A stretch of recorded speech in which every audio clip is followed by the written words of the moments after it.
Hello friends, मैं वंदना तिवारी आप लोगों के लिए सामान्य विज्ञान के बहुत ही इम्पोर्टेंट क्वेश्चन लेकर आई हूँ। तो मेरी आपसे एक रिक्वेस्ट है कि वीडियो को एंड तक देखिएगा, जो आपके लिए बहुत ही यूज़फुल रहेगा। तो मैं अपना क्वेश्चन स्टार्ट करती हूँ। अब मेरा पहला क्वेश्चन है, प्लाज्मा मेम्ब्रेन में वसा की कितनी परतें होती हैं? तो इसमें जो है वसा की 2 परतें होती हैं प्लाज्मा मेम्ब्रेन में। अब मेरा अगला क्वेश्चन है, ग्लूकोज का सर्वाधिक उपयोग किसमें होता है? तो ग्लूकोज का सर्वाधिक उपयोग होता है श्वसन में। अब हमारा अगला क्वेश्चन है, जीवों के परस्पर संबंधों का ज्ञान किससे होता है? तो जीवों के वर्गीकरण से जीवों के परस्पर संबंधों का ज्ञान होता है। अब मेरा अगला क्वेश्चन है, कौन सा जीव सर्वव्यापी जीव कहलाता है? तो मुनेरा जीव जो है वह सर्वव्यापी जीव कहलाता है। अब मेरा अगला क्वेश्चन है, प्रोटिस्टा जगत की परिकल्पना सर्वप्रथम किसने की थी? तो हीकल ने की थी। किसकी? प्रोटिस्टा जगत की परिकल्पना। तो अब हमारा अगला क्वेश्चन है, समुद्र तल के जीव क्या कहलाते हैं? तो समुद्र तल के जीव जो है बैंथिक कहलाते हैं। अगला क्वेश्चन हमारा है, जल की ऊपरी सतह के जंतु क्या कहलाते हैं? ये जंतु जो ऊपरी सतह पर रहते हैं उन्हें पेलाजिक कहा जाता है। अब अगला क्वेश्चन है, युग्मित पंख वाले जलीय जंतु कौन से होते हैं? तो उग्मित पंख वाले जो जलीय जंतु होते हैं वे मछलियाँ होती हैं। अब हमारा अगला क्वेश्चन है कि विज्ञान शब्द का सर्वप्रथम प्रयोग कब किया गया था? तो इस शब्द का प्रयोग सबसे पहले सन 1802 में किया गया था। अब हमारा अगला क्वेश्चन है, भारत में कितनी पादप प्रजातियां या जातियां पाई जाती हैं? तो ये है इनकी 45,000 से अधिक पादप जातियां भारत में पाई जाती हैं। अब हमारा अगला क्वेश्चन है, भारत में कितनी जीव प्रजातियां पाई जाती हैं? तो इसके पहले वाला क्वेश्चन हमारा था पादप जातियां, और ये क्वेश्चन जो मैं बता रही हूँ ये जीव प्रजातियां पाई जाती हैं। तो ये है लगभग 81,000 जीव प्रजातियां पाई जाती हैं। अब मेरा अगला क्वेश्चन है, पृथ्वी पर जीव को या जीवन को उद्भव सर्वप्रथम कहाँ हुआ था? यानी जीवन का उद्भव सर्वप्रथम समुद्री जल में हुआ था। अगला क्वेश्चन हमारा है, संपूर्ण जीव जगत को कितने भागों में बांटा गया है?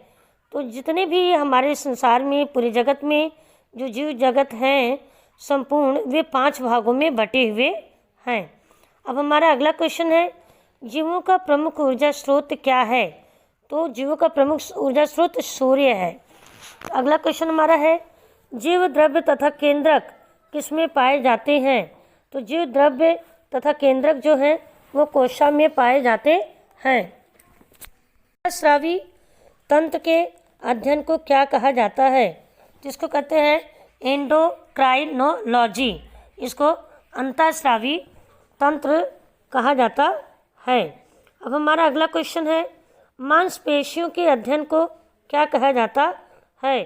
तो जो मांसपेशियों यानी मसल्स के बारे में जो हम स्टडी करते हैं उसको सार्कोलॉजी या मायोलॉजी कहते हैं। अब मेरा अगला क्वेश्चन है, उपास्थि यानी कार्टिलेज का अध्ययन क्या कहलाता है? तो उपास्थि यानी कार्टिलेज का अध्ययन कॉन्ड्रोलॉजी कहलाता है। अगला क्वेश्चन मेरा है, रुधिर एवं रुधिर रोगों के अध्ययन को क्या कहा जाता है? तो इसका अध्ययन हीमेटोलॉजी कहलाता है। अब मेरा अगला क्वेश्चन है, आनुवंशिक लक्षणों की वंशागति यानी इनहेरिटेंस तथा विभिन्नताओं वेरिएशंस का अध्ययन क्या कहलाता है? जिसे आनुवंशिकी कहते हैं। अब मेरा अगला क्वेश्चन है, सरल संरचना से जटिल संरचना वाले जीवों के अध्ययन को क्या कहा जाता है? तो इसका उत्तर है उद्विकास। ओके, अब आप वीडियो थोड़ी लंबी होगी तो उसके लिए आप परेशान मत होइएगा और आप वीडियो को एंड तक देखिए, जो आपके लिए बहुत ही यूज़फुल रहेगा। अब मेरा अगला क्वेश्चन है, तंत्र का अध्ययन क्या कहलाता है? तो इसके अध्ययन को हम न्यूरोलॉजी कहलाते हैं। क्या कहते हैं?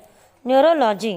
अब मेरा अगला क्वेश्चन है, करोटी यानी स्कल के अध्ययन को क्या कहा जाता है? तो इसका है क्रेनियोलॉजी, इसके अध्ययन को हम कहते हैं।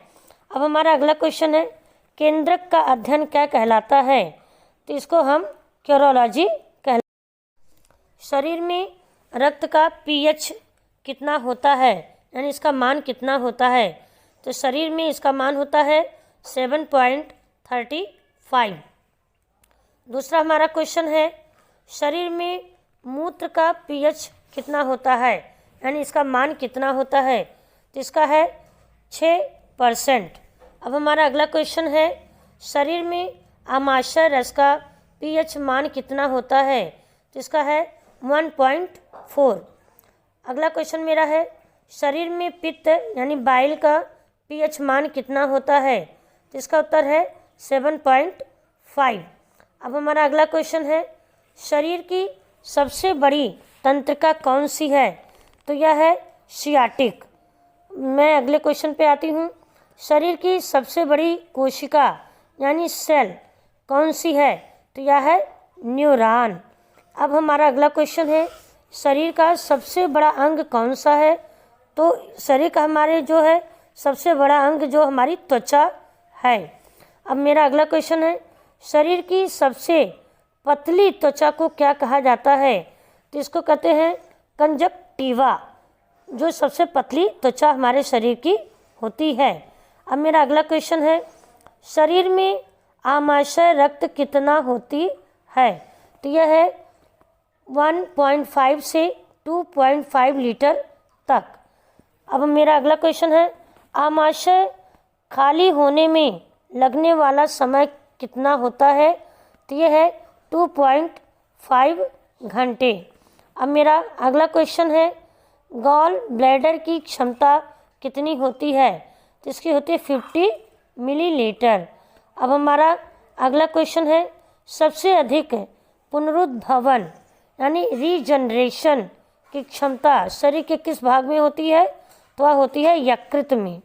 अब मेरा अगला क्वेश्चन है कि मानव शरीर में कुल हड्डियों की संख्या कितनी होती है?